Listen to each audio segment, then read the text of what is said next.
Iran विरुद्ध America आणि Israel युद्ध पेटलंय। मात्र आपल्यापासून दूरवर्ती सुरू असलेल्या या युद्धामुळे भारत विनाकारण फरफटला जातोय।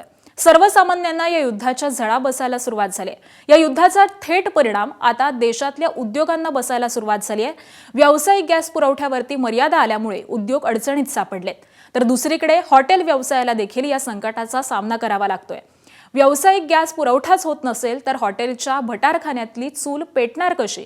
त्यामुळे युद्ध लांबल्यास हॉटेल बंद झाल्याचं चित्र दिसेल। या युद्धामुळे तेल आणि गॅस पुरवठ्यावरती परिणाम होतोय।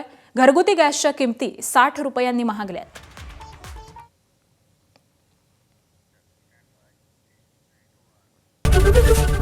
एबीपी माझा, उघडा डोळे बघा नीट।